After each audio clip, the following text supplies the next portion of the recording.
네, 안녕하세요. 증권맨입니다. 오늘 코스피는 1.66% 큰 상승이 있었고요. 코스닥은 0.58% 상승 마감했습니다. 코스피가 어제 외인이 한 2조 넘게 던지면서 큰 폭의 하락이 있었는데 오늘 어제 하락분을 거의 회복하는 양봉이 출현을 했고요. 지금 뭐 코스피는 2650포인트 오면은 맞고 좀 저항을 받고 있고, 지지 구간은 2580에서 한 2600포인트 맞고 떨어지고 맞고 떨어지고 이런 식으로. 지금 어제도 제가 얘네가 여기서 기간 조정으로 뺄 수도 있고, 만약에 여기 두 번 정도 지지받았던 어제 저가로 볼 수 있고요. 이 부분을 장중에 깨고 종가상 하락해서 마감을 하게 된다면 한 2550포인트까지는 열어놔야 될지도 모르겠다. 그래서 기간 조정으로 이렇게 기간 조정으로 빼다가 다시 한번 추세를 돌리는 흐름이 나올 수도 있고, 여기 이제 저점 구간을 깬다면 가격 조정으로 가는 거죠. 그러니까 기간 조정으로 가느냐 가격 조정으로 가느냐.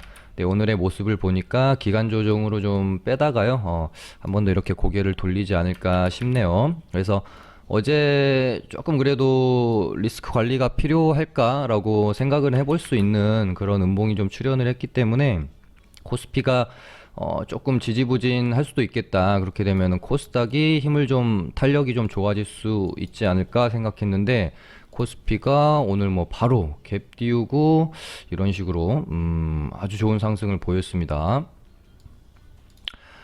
뭐 제가 이제 단기 수익 매매, 혹은 이제 테마주를 주제로 하는 방송치고는 시황을 꽤 비중 있게 다뤄드리는 편이거든요. 이제 그런 이유는 그러니까 매일매일 다뤄는 드리고 있지만은 제가 하는 이 시황 방송이라는 게 내일을 예측하는 게 아니잖아요. 그래서 뭐 시장이 좋을 때는 짧게 하고 넘어가기도 하고요.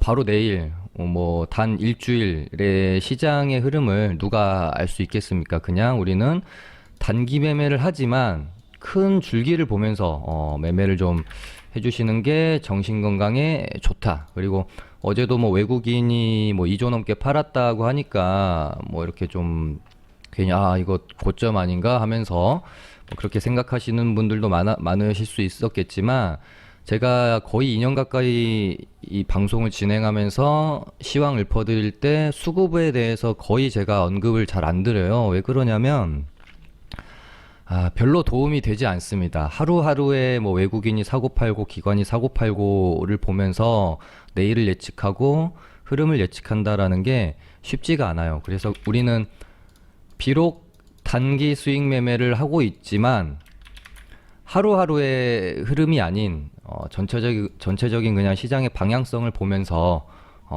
매매를 해 나가는 게 훨씬 정신 건강에 좋다. 당장 내일 시장이 어떻게 될지는 아무도 모릅니다. 근데 그 아무도 모르는 것을 맞추려고 하지 마시고요. 우리가 그냥 시황을 보면서 좀 조심해야 되고 리스크 관리를 하려고 하는 것은 이런 조정들, 이런 폭락들, 뭐 혹은 뭐 이런 이때 코로나 폭락장 때에 이런 큰 조정들이죠. 추세가 꺾여지는 부분들, 이런 부분을 피하기 위해서 시장을 자꾸 보고 시장 안에서 좀 매매를 하려고 하고 계좌 관리를 하려고 하는 거지요. 뭐 이런 조정들, 뭐 이런 부분들 코스닥으로 볼까요? 그러니까 이런 조정 안에서의 조금 손실을 최소화하기 위해서 고점 시그널이 좀 나오면 리스크 관리를 좀 하고 보고, 제가 방송에서도 리스크 관리가 조금 필요할 것 같다라고 생각이 들 때는 멘트를 드리는 부분들이 이런 거거든요. 근데 이런 조정을 피하려고 우리가 아무리 단기 매매를 하고 있지만 리스크 관리를 할 필요는 없는 거죠. 추세가 정해졌으면 추세가 계속 이어질 때까지는 너무 겁먹지 마시고 계속해서 적극적으로 매매를 하시는 것도 필요하죠. 제 방송 오래 보신 분들은 아실 겁니다. 이 추세 안에서 제가 단 한 번도 이제 시장 꺾인다, 매도해야 된다라는 의견을 드린 적은 없습니다. 당연히 중간중간에 리스크 관리는 조금 해놔야 될 필요는 있겠습니다, 이런 식으로 언급은 드린 적은 있었죠. 아무튼 뭐 당분간은 너무 그 지수의 작은 흐름에 매몰되지 마시고요. 하던 매매 이어가시면 될 것 같다라고 생각을 하고요. 오늘 뭐 시장 흐름 한번 살펴보도록 하겠습니다. 일단 사실은 모더나가 금요일인가에도 좀 상승이 있었는데 불구하고 월요일, 그러니까 월요일 날 저는 백신주들이 좀 움직일 수 있지 않을까 생각했었거든요. 요게 이제 일요일 날 올려드렸던 방송인데 요때 한번 언급드렸던 것처럼 거리두기 2단계가 유지가 되어졌고 백신은 반대로 조금 호재로 볼 수 있을 만한 뉴스들이 주말 동안에 많이 나왔어서 저는 월요일 날 백신주들이 좀 움직일 수 있지 않을까 생각했는데 금요일이랑 월요일까지 해가지고 골판지 관련주들이 시장을 잡아먹는 바람에 백신주들도 눈치를 조금 보지 않았나 그렇게 보여집니다. 어찌됐건 뭐 하루 차이긴 하지만 말씀드린 대로 백신주들이 오늘 좀 움직임이 있었고요.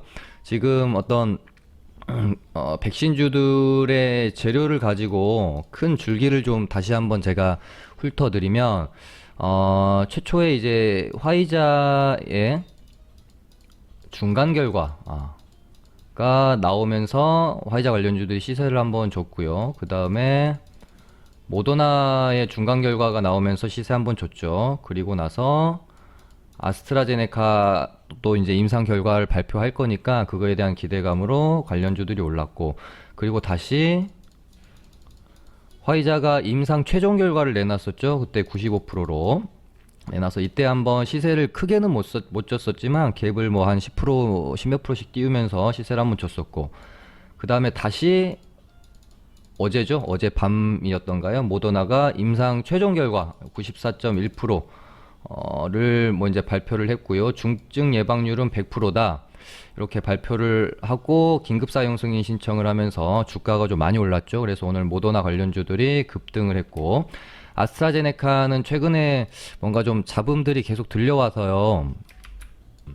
뭐 이제 주가에 아주 크게 영향을 미치지는 않고는 있지만 확실히 좀 뭐 이런 노이즈들이 사라져야지 뭔가 좀 비중 있게 매매를 할 수 있지 않을까 그렇게 생각이 좀 들어요. 그래서 이 다음 이제 재료를 우리가 보자면 화이자의 미국, 영국은 아주 그렇게 지금 임팩트가 시장에서 받아들여지지 않는 것 같고요. 미국 FDA의 긴급 사용 승인 신청한 부분이 12월 10일 날 이제 결론이 나는데 지금 이미 뭐 막 그 배송을 이제 운송을 시작을 하고 있잖아요. 뭐 전세기가 벨기에로 출발을 했다. 미국 공수가 시작됐다. 오늘 뭐 이제 첫 항공 운송이 성공했다. 시카고 도착했다. 이런 이야기가 나오고 있는 마당에서 긴급 승인 신청한 부분이 리젝되기는 힘들겠죠. 그렇기 때문에 12월 10일을 앞두고 아마 기대감에 한 번 더 화이자 관련주들이 먼저 또 이제 움직임이 있을 수 있습니다. 다만 요 긴급 승인 사용 승인에 대한 신청 이제 승인이 나게 되면 오히려 그때 가서 재료가 많이 만약에 기대감으로 주가가 올라 있는 상태였으면 재료 소멸이 될 수 있기 때문에 이 전까지 한번 매매를 해봐야 될 것 같고요. 그러고 나서 다시 또 이제 모더나도 긴급 사용 승인 신청한 부분이 화이자 다음으로 이제 뭐 승인이 떨어지면 또 순환매가 돌지 않을까 싶고요. 그다음에 오늘은 존슨앤존스 관련주들도 움직임이 있었습니다. 임상 3상을 우리나라에서 뭐 진행을 한다고 합니다. 국내 최초라고 하는데 이것도 조금 뉴스로서는 새로웠기 때문에 시세가 오늘 좀 반영이 되면서 오늘 어쨌든가 모더나 관련주 중에서는 엔투텍이 조정을 좀 많이 받았었기 때문에 오늘은 엔투텍이 대장 역할을 했죠. 그러니까 종목들 안에서도 계속해서 순환매가 도는 거죠. 그러면 우리가 화이자 관련주들은 그렇다면은 누가 혹시 오르게 됐을 때 대장 역할을 할까?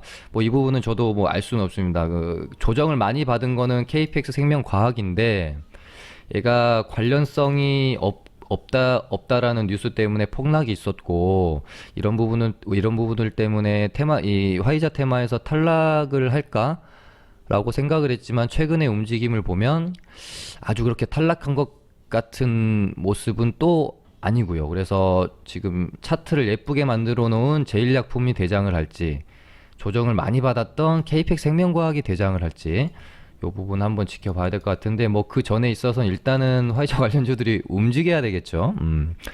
그리고 모더나는 뭐 엔투텍이 오늘 좀 많이 움직였고요.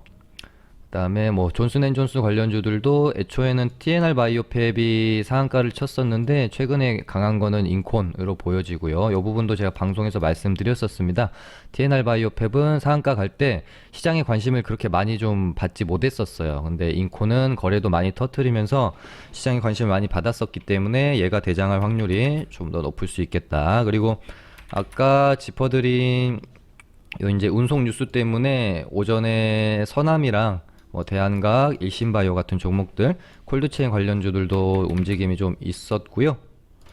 그다음에 오늘 이제 법무부 감찰위에서 윤석열 총장의 징계가 좀 부당하다, 절차상 하자가 있다라고 결론을 일단은 냈는데 이 부분이 이제 자칫 그냥 뭐 뉴스 기사 제목만 이렇게 보시면은 이제 징계위원회에서 이렇게 결정이 났다라고 오해할 수가 있는데요. 이 부분은 이제 그러니까 감찰위에서 그렇게 결론을 낸 것이고, 그러니까 의견일 뿐인 거죠. 감찰위의 의견일 뿐인 거고, 실제 징계위원회에서 결정은 아직은 나지 않은 상태입니다. 요거 아마 지금 오늘도 많이 올랐고, 지금 서현탄메탈이 시간에서도 급등을 하고 있거든요. 아마 이제 이 기대감으로 급등을 하고 있다라고 보여지는데, 물론 지금 4시, 5시가 안 돼서요. 결론 이제 시간에가 어떻게 마감이 될지는 모르겠지만 저는 개인적으로 결론이 어떻게 나든 간에 조금 재료 소멸이 될 수 있는 부분 조금 인지해야 되지 않을까. 왜냐면은 주가도 좀 많이 높고, 만약에 혹시라도 갭 두고 조금 더 이렇게 오버슈팅이 나오게 되면 그 결과가 나올 것에 대한 기대감으로 좀 갭 두고, 예를 들어 오버슈팅이 나왔다가 고점이 형성이 되지 않을까 모르겠습니다. 저는 개인적으로는 그렇게 보고 있고요.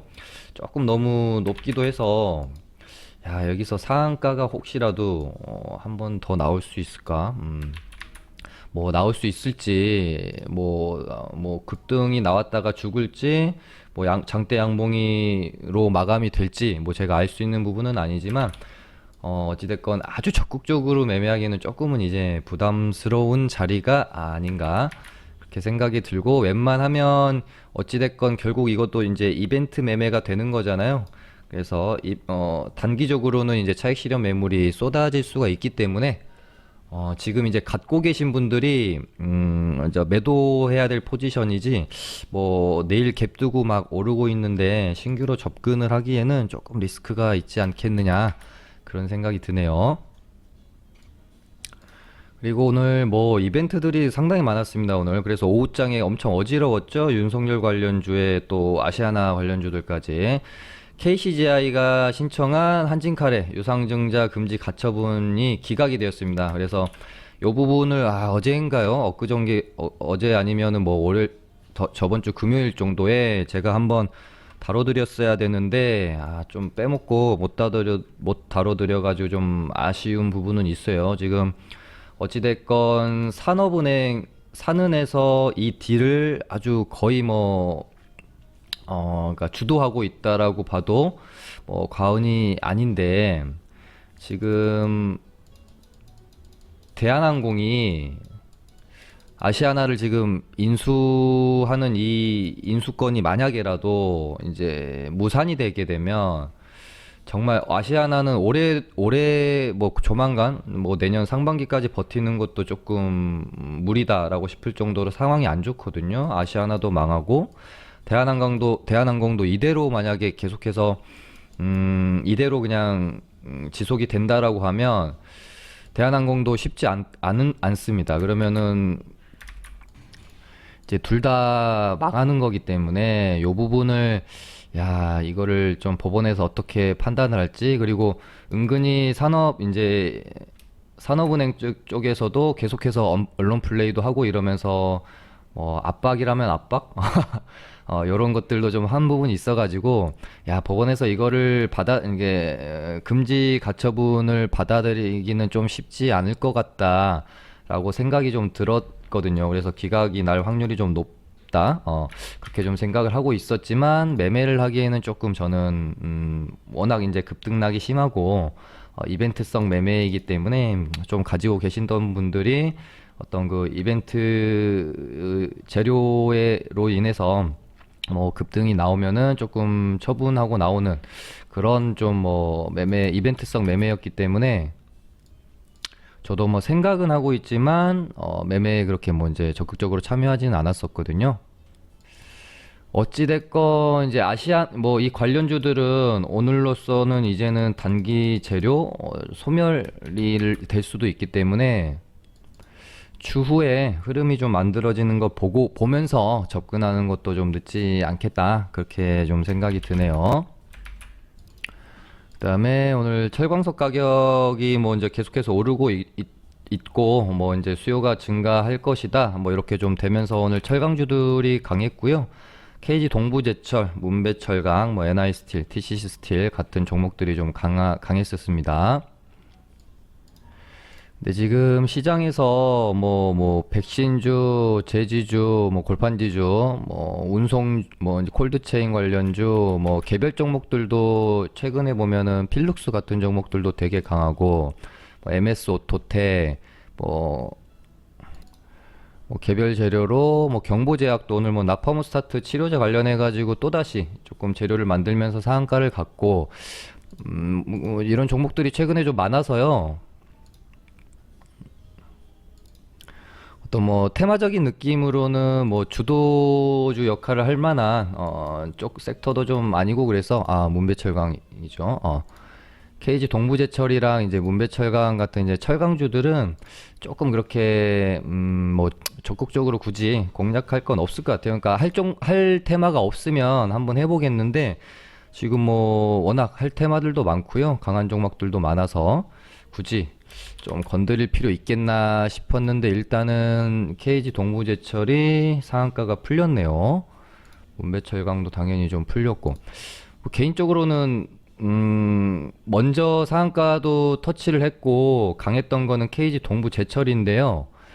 좀 더 좋게 보이는 것은 문배철강입니다. 뭐 차트도 그렇고 일전에 뭐 상한가 갔을 때도 그랬고, 뭐 종목의 느낌 자체가 KG 동부제철은 뭔가 좀 너무 좀 잡주스러운 느낌, 차트도 너무 바닥권에서 올라오고 있고요.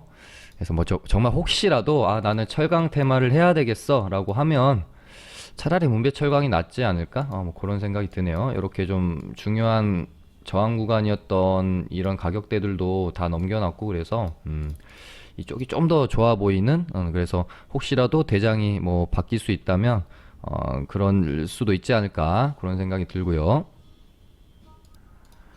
모더나 관련주들 오늘은 엔투텍이 대장 역할을 좀 했고요. AB 프로바이오는 최근에 상당히 좀 많이 올라와 있는 상황이었고, 또 어찌됐건 이제 위험자를 좀 달고 있고요. 주가도 상당히 좀 사실 고가권에 있죠.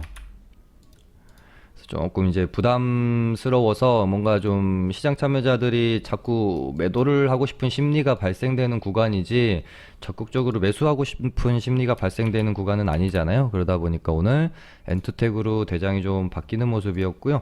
AB 프로바이오가 아주 급등을 할 때 얘는 조정을 많이 좀 받아놨었고, 제가 연날도 금요일 날도 충분히 추가 상승이 나올 수 있을 것 같다, 그렇게 좀 언급을 드렸었는데 하루는 쉬었고, 오늘 이쁘게 도지봉이 출현했고, 이렇게 되면은 한 번 더 이런 식으로 조금 더 추가 상승도 가능하지 않을까. 재료는 뭐 충분히 살아 있고요.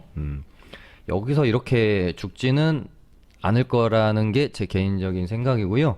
화이자 관련주들도 마찬가지입니다. 제일약품이 지금 여기서 차트를 되게 좀 예쁘게 만들어 놓고 있기 때문에 21선이 이렇게 더 올라오면 여기서 눌림목 딛고 반등이 나올 수 있지 않을까, 그렇게 보고 있고, KPX 생명과학도 이때 이제 악재 뉴스로 인해 가지고 조정을 충분히 받았고, 이 가격대 15,600원, 500원, 16,000원 라인대를 계속해서 깨지 않고 지지를 받고 있죠. 이런 애들이 이제 뭔가 앞으로 재료에 대한 기대감이 없으면 이렇게 가격 방어를 하다가 툭 하고 떨어져 버리는 경우가 많은데, 재료가 워낙 세고 기대감이 남아 있고, 그리고 장중에 움직임을 제가 뭐 아까도 말씀드렸지만 완전히 지금 화이자 테마에서 탈락하는 그런 느낌은 좀 아니에요. 그래서 뭐 앞으로 얘네가 이제 관련성이 없다는 악재 뉴스 때문에 급락이 나온 애라서 앞으로 다시 대장 역할을 할 수 있을지에 대해서는 저는 모르겠습니다. 아직 모르겠습니다. 의문이에요. 제가 알 수 있는 부분은 또 아니고. 그래서 제일약품이랑 KPX 생명과학이랑 지금 계속 같이 보고 있거든요. 우리바이오도 셋이 같이 봐야 되겠죠. 우리바이오도 지금 뭐 계속 흐름 조금 만들어가고 있는 상황이기 때문에 그날 셋이 같이 놓고 보면서 어떤 종목이 대장을 하는지 지켜볼 필요가 있을 것 같고요. 아스트라제네카 관련주들도 충분히 지금 이제 조정이 나오고 있는 상황이죠. 그래서 뭐 이제 제 개인적인 느낌에는 이런 식으로 좀 빼다가요. 21선 이렇게 올라오고 화이자, 모더나 한 번씩 다 또 돌아가면서 시세 내고 조정 구간에 들어가면서 쉬고 있을 때 뭔가 좀 아스트라제네카 관련해 가지고 노이즈도 좀 잠잠해지고 그러면서 뭔가 하나의 호재가 좀 나오면서 요렇게 시세가 또 한번 나올 수도 있기 때문에요. 진매트릭스나 뭐 엔디포스, 뭐 유나이티드 이런 종목들을 한번 보시면 될 것 같은데 아직까지는 진매트릭스가 가장 좀 흐름이 유효해 보이지 않나 그렇게 보여지고, 존슨앤존스 관련주들도 이런 식으로 거래량 계속해서 터트리면서 흐름을 만들어가고 있는 상황입니다. 그 다음에 어제 방송에서 그것도 어제 방송에서 말씀드렸던 부분이었던 것 같아요. 뭐 대형 포장이나 뭐 테린 포장 이런 이제 골판지주들이 죽으면 만약에 아마 백신주들이 뛸 거다. 반대로 백신주들이 시세를 가져가면 골판지주들이 죽을 거다. 그렇게 좀 언급을 드렸었는데 오늘 조금 뭐 골판지주들이 조정을 보이고 백신주들이 시세를 내는 하루였던 것 같고요. 그 다음에 이제 CMO 관련주 중에서 ST팜이랑 조금 어저께 소개를 해드렸고, 이제 저희 리딩방에서도 ST팜을 어제 사가지고 어제 종가 베팅 개념으로 이렇게 들어갔죠. 근데 종가 베팅이라고 해서 종가에 딱 사는 게 아니라 종가가 뛰어질 것 같은 종목을 미리 이런 식으로 횡보하다가 돌아나간 구간에서 매수를 하는 겁니다. 이제 제가 개인 매매로 샀으면 아마 여기쯤 더 낮게 샀을 건데 이제 리딩이고 많은 회원님분들이랑 같이 매수를 해야 되기 때문에 여기서 조금 이제 높게 샀죠. 최초 매수 사인 나간 것도 76,200원인가 그랬어요. 여기 딱 여기. 근데 사인 드리고 그래도 제가 한 5분에서 10분 정도는 여유를 드리는데 바로 이제 가격이 떠버리니까 그냥 제가 현재가로 사라고 시장가로 사라고 말씀드려가지고 아무튼 요 정도 매수했다라고 가정하고 매수해서 오늘 절반씩 잘 매도를 하고 나왔습니다. 그러니까 제가 리딩방에서 매수한 종목들을 방송에서 소개해드리기도 하고요. 많이 하는데요. 같이 좀, 그러니까 뭐, 매매를 하고 나서, 뭐, 이거는 그냥 크게 방송에서 다룰 만큼 뭐, 뭔가 배울 만한 것은 없다라고 판단되는 것들은 뭐 그냥 넘어가지만, 뭐 이런 식으로 조금 그래도 배울 게 있는 매매들은 한 방송 통해서 왜 어떤 이유로 접근을 했는지 좀 소개해 드리는 것도 좋은 것 같아요. 일단은 CMO에 대한 위탁 생산에 대한 기대감이 있는 종목이고 이 종목이 이렇게 이제 가다가 좀 죽어 있는 상황에서 요날부터 다시 보면 되는 거죠. 그러니까 저 개인적인 관점에서는 항상 새로운 돈이 들어오면 그때부터 종목에 대한 추적이 시작되는 거거든요. 얘도 안 보고 있다가 이날부터 종목에 대한 추적이 들어가면 되는 건데 사실 이날은 윗꼬리도 좀 길게 달렸고 여기서 이 끌어가는 횡보 흐름이 사실 좀 너무 길었습니다. 예를 들면은 여기까지는 볼 수 있었겠지만 요 정도 흐름까지는 볼 수 있었겠지만 얘가 여기서 돌아 나가야 되겠죠. 21선도 왔고 이렇게 돌아 나가야 되는데 이렇게 빠져버렸잖아요. 이때 아마 시장이 뭐 조금 조정이 있었지 않았을까 싶은데요. 10월 19일이면 아마 이때가 바이오주들이 대거 차익 실현이 나왔던 날이었나 그렇게 제가 기억을 좀 하고 있는 것 같아요. 그렇게 해서 보다가 요 날부터 이제 다시 보는 거죠. 그래서 저희 리딩반에서 기준봉 나오고, 그러니까 보통은 제가 상한가 간 애들을 좋아하는데요. 뭐 장대 양봉이라도 종목 괜찮고 재료가 있으면 충분히 매매를 하죠. 그래서 요날 이음봉에 매수가 들어가서 요날 반등 나올 때 일단 한번 매매를 해서 팔고 나왔고요. 그 다음에 다시 기다립니다. 일단은 중요한 어떤 저항 가격대를 한 요 정도라고 설정을 해 놓으면 7만 한 8천 원 정도 되겠죠. 7만 8천 원 정도의 가격대를 돌파하기 위한 시도가 이루어지는지 계속 보는 겁니다. 이렇게 보시면은 이렇게 박스권을 가져가죠.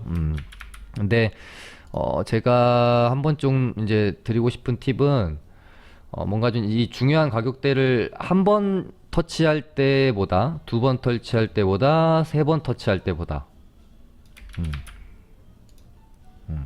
세 번 터치할 때보다가 아니라 세 번 터치하면서 시도를 할 때, 저 같은 경우는 이제 3이라는 숫자를 굉장히 좋아해요. 주식도 되게 보면은 크게 파동이 세 번 정도 나오면 상승의 고점이 형성되는 경우가 많고, 하락 파동도 크게 세 번 정도 하락 파동이 나오면 저점이 형성되는 경우가 많고요. 그런 것처럼 어떤 이 의미 있는 가격대를 돌파할 때도 처음 돌파할 때보다는 두 번째 돌파할 때 그래도 확률이 조금 더 높고요. 세 번째 만약에 시도를 한다면 세 번째에는 돌파를 해주는 게 좋습니다. 근데 세 번째까지 맞고 떨어지면 돌파 실패로 좀 보고, 저는 개인적으로 그냥 팁 같은 거라고 할까요? 그런 식으로 좀 돌파를 매매를 할 때도 그렇고 어떤 차트를 볼 때 그런 식으로 좀 참고를 하거든요. 그래서 아무튼 여기서 사서 여기서 일단 매도를 하고 좀 다시 지켜봅니다. 이런 식으로 박스권 형성이 되고 요렇게 11선 눌림 자리, 그리고 요렇게, 그러니까 저희가 살 때는 요렇게 봉이 형성돼 있었겠죠. 그래서 매수를 해가지고요. 이 78,000원이라는 저항대를 계속해서 맞고 떨어졌던 이런 저항대를 돌파를 시도하면서 오늘은 좀 돌파가 되어 가지고요. 일단은 좀 익절을 하고 나왔던 그런 매매가 될 것 같고, 뭐 우리가 분봉을 보면서 돌파 매매를 하기도 하지만 일봉을 보면서 이렇게 돌파 매매를 해도요, 뭐 분봉으로 하는 것보다 훨씬 쉽게 종가 베팅처럼 매매를 해서 수익을 얻고 좀 나올 수 있다라는 거 좀 말씀드리고 싶고, 뭐 파워로직스도 저희가 오늘 장중에 매수가 좀 요 가격대에서 들어갔는데, 물론 뭐 수익을 내고 나올지 내지 못하고 나올지 아직은 모르지만, 그냥 이런 개념으로 뭐 어떤 일봉을 가지고 돌파 매매도 많이 한다, 그렇게 좀 말씀드리고 싶습니다. 일단 이때 저항 구간이 한번 생겼다고 저는 봅니다. 일단 뭐 돌파는 했지만 종가상으로는 완벽히 안착을 못했기 때문에 요때 저항 구간이 한번, 이때 두 번, 요때도 살짝 시도가 있었는데 실패했죠. 그래서 오늘 끝까지 차 밀어 올리는 이 저항 가격대를 두고 이렇게 삼각수렴 형태로요. 그래서 파워로직스를 양봉이 이렇게 있을 때, 이렇게 있을 때 저희가 좀 일찍 잡아 들어갔거든요. 그래서 종가까지 좀 잘 일단은 떠서 뭐 한 3%인가요? 수익권으로 일단 마감이 되어졌는데, 종가가 보통 이렇게 너무 좀 오버해서 뜨면 시간에서 좀 이제 이 갭을 매꾸로 하락하는 경우가 있어요. 그래서 좀 지켜봐야 되겠죠. 이런 식으로 우리가 뭐 어떤 분봉 안에서 너무 치열하게 돌파 매매를 하지 않아도 일봉을 가지고 좀 이렇게 돌파 매매를 쉽게 종가 베팅 개념으로 접근해 볼 수 있는 것을 제가 ST팜이랑 오늘 이제 파워로직스 같은 것들로 조금 설명을 드려볼 수 있을 것 같고요. 일신바이오도 같은 개념인 것 같아요. 일신바이오도 저희가 이제 종가 베팅을 했는데, 물론 얘도 뭐 큰 수익 한 2% 정도 수익권이기 때문에 뭐 수익을 내고 나올 수 있을지 없을지 모르겠지만, 이런 저항 가격대가 보이죠. 이렇게 계속해서 저항을 받죠. 이 가격대에서 요때도 그렇고 이 구간을 이런 식으로 마찬가지입니다. 삼각수렴의 형태로 차 올리는 구간에서 이렇게 뭐 대가리가 좀 나오기 전에 미리 선침해를 좀, 얘도 얼마에 했더라 매수를, 암튼 이 정도 가격대에 저희가 매수를 해서 일단은 뭐 수익권으로는 가지고 있는데요. 결과는 어떻게 될지 봐야겠지만, 이런 식으로 일봉을 가지고 돌파 매매를 할 수 있다. 그것도 종가 베팅을 가지고요. 한번 설명을 드려봤습니다. 네, 오늘은 이렇게 해서 마쳐보도록 하겠습니다. 감사합니다.